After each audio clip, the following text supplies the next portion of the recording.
aside naman po sa salary, okay? I'll add on some things po na pwede mag-persuade sa inyo na why United States. Though hindi ko masyadong sure kung paano yung lifestyle sa inyo dyan. Okay, one factor na gusto ko dito sa United States is yung working condition. Okay? For me lang this is based on my personal experience compared sa mga experience ko sa Pilipinas and sa Singapore. Malayong malayo yung work environment ko dito.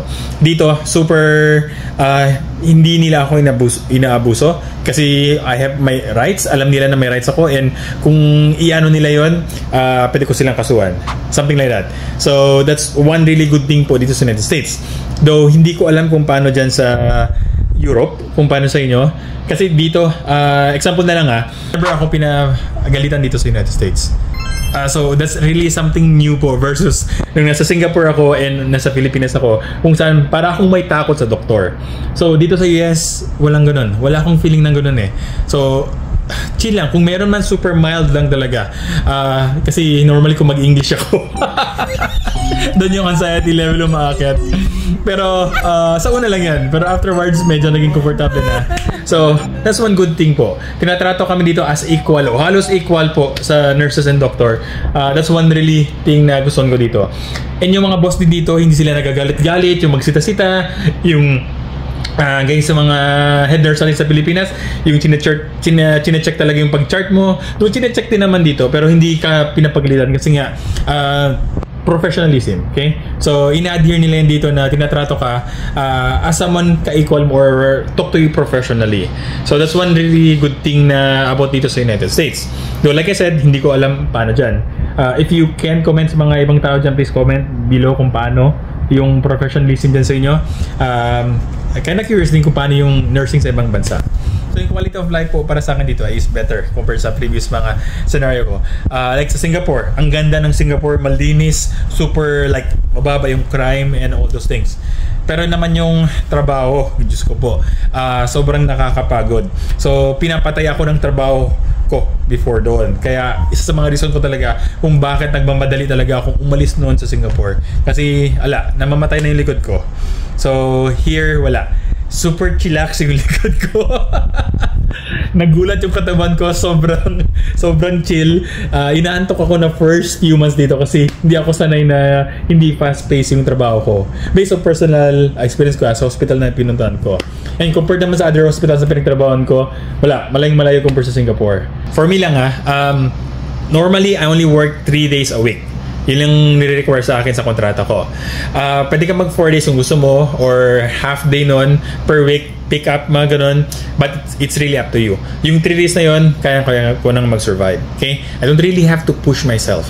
And sa age ko ngayon, ayaw ko na magtrabaho ng katoksikan. Tamad-damad lang. So, ganun na yung trip ko ngayon. So, compared sa lifestyle ko before, I only have to go 3 days per week dun sa trabaho ko. So I have 4 days to spend for my family and other stuff. Then another thing na pwede kong add on dito is yung career advancement. Ang daming opportunity. Okay? So hindi ibig sabihin na ako, med-surg na ako, pwede lang ako mag-stay dito sa med-surg. Wala, I have options. Kung gusto kong umalis dito, pwede kong umalis. Like for me, ang ginawa ko is naging travel nurse ako. Sa pag-travel nurse ko, na-experience ko ang daming bagay and made me more flexible sa mga ibang positions. Na-offeran ako pumunta ng ICU, na-offeran ako magtrabaho na experience sa cardio unit, telemetry unit, and kung gusto ko na ibang profession, like ibang field, may option akong pumasok sa ibang mga opportunities na yun kung gustusin ko. Yung syempre mag-start ka as zero, especially kung wala talaga relation yung field na yun, but you have that opportunity like pwede ako maging prison nurse, isa sa mga option ko yan, hemodialysis nurse, tusok-tusok lang ng IV dito, so mga side gig na ganun. So, you have those options po. And kung ayaw ko na dito sa state ko, pwede akong lumipat and pumili ng iba pang states dito. Like, example na lang, sa California. Sa California, may maganda silang rule kung saan mas protected yung mga nurses doon. Yung ratio pa lang nila, yung benefits ng pagiging nurse sa California is ibang-iba versus sa ibang state. Example na lang, meron silang nurse na pwede mag-relieve sa kanila during break. May naka-designated talaga. Okay, so that's really one thing. So pinaforce talaga silang nag-meeting yung break nila. Tapos yung overtime nila doon mag-start maging effective after ng 8 hours. So if 12-hour shift ka, yung starting na 9, 10, 11, 12, overtime na yun. Okay? So, ganun sa kanila. So, you earn more money based sa ganun setting. Kasi dito sa ibang mga states, ang overtime lang namin nag-start after ng 36 hours namin na duty. Okay? So, even like after ng 8 hours ang first day namin, hindi overtime yun. So, ganun. So, malaking difference. Plus ibang hospitals dun sa California, may ratio talaga sila na sinusunod. Though may nagsabi hindi lahat, pero most of the hospitals, especially yung mga major ones, sinusunod talaga yung mga 1:4, 1:5, mga ganun. So that's really a nice setting po. Pinupush po ng ibang mga states dito na gawing ganun nationwide, pero hindi pa.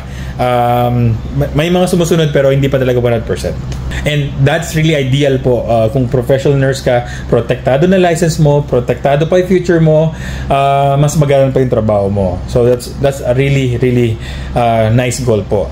So I wish lahat po kami dito sa US ganun na.